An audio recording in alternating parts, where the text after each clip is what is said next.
provoque des dégâts. Alors, des thèmes de questions que vous allez pouvoir poser à Stéphane et à Christine. On va peut-être commencer la gestion des derniers jours, par exemple. Stéphane, Christine, qu'est-ce qu'on doit faire les derniers jours? Est-ce qu'il faut courir? Est-ce qu'il faut au contraire se reposer? Mettre les jambes en l'air la dernière nuit? Qu'est-ce qu'il faut faire, Stéphane, les derniers jours? Il faut prier d'abord que le temps soit clément.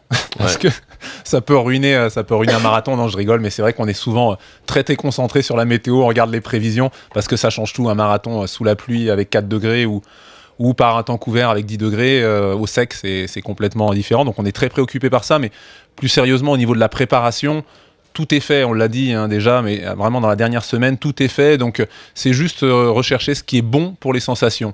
Donc souvent des petites sorties qualitatives sur le rythme marathon, mais pas très longues, voire un peu plus vite que le rythme marathon pour se donner confiance, mais vraiment très court, sans s'user, pour arriver vraiment avec de très bonnes sensations sur la ligne de départ. C'est quoi une sortie, tu dis une sortie légère, c'est quoi, faire 10 bornes, 20 bornes? Oh non, oh là là, c'est moins que ça, c'est 25 minutes, une demi-heure, 40 minutes au maximum, et sur des allures qui restent raisonnables, mais il n'y a pas besoin d'aller. C'est pas le kilométrage qu'on recherche, c'est les sensations, les bonnes sensations. C'est pas se faire du jus, quoi. À bien mobiliser les articulations, bien s'étirer avant aussi pour préparer le corps, mais je pense qu'il faut surtout pas rentrer dans des efforts pour entamer ses réserves, puisque je crois que pour le marathon on en a besoin, donc il faut vraiment se préserver avant la course.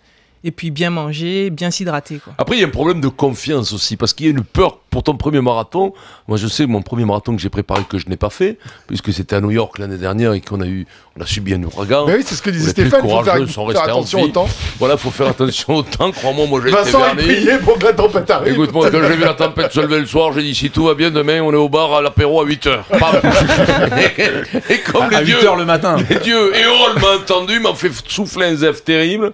Le matin, on y était. On était impeccable, on n'a pas fait ce marathon, mais c'est vrai qu'il y a quand même une crainte. Parce que tout le monde te parle du mur. Ce fameux mur après 30 bornes où les mecs te voyaient un mur. Alors au début, tu demandes un mur, mais il est haut de combien? Ça veut dire que tu as un blocage et tu finis à la ramasse. C'est sûr que psychologiquement, c'est une épreuve qui est difficile. Il faut s'y préparer au moins un an à l'avance. Et puis, on sait que ça va être difficile. Donc, de toute façon, on est préparé à ça. Ensuite, il faut essayer de préparer ce moment où dans la course, on va être confronté à ce mur pour essayer justement de dépasser cette difficulté et puis continuer pour finir son marathon, quoi. Est-ce que tu penses qu'il y en a qui déclarent forfait, c'est-à-dire la peur d'exploser 24 heures avant? Ça doit arriver, ça doit arriver, les mecs, la peur de refuser l'obstacle. Oui. Ouais, refuser l'obstacle. Mais avant le départ? Ouais, c'est-à-dire le mec, le matin, il se dit, putain, perdu. Finalement, j'y vais pas. La peur de se dire, je vais en chier, je vais pas y arriver, je vais exploser, parce que c'est long, c'est vrai, 42 bornes. De toute façon, c'est d'abord un défi. Je pense que tout le monde prend le départ quand même. Je pense que tout le monde prend le départ, c'est des mois de préparation, bien souvent. Donc les gens prennent le départ. Après, il y en a beaucoup qui s'arrêtent en route, parce que on peut se préparer, comme disait Christine, au fait que ça soit dur, mais on ne sait pas dur comment.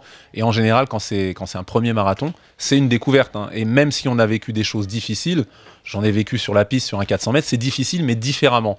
Et donc, c'est pas la même difficulté, et c'est la première fois dans sa vie qu'on l'affronte. Donc, il y a cette angoisse.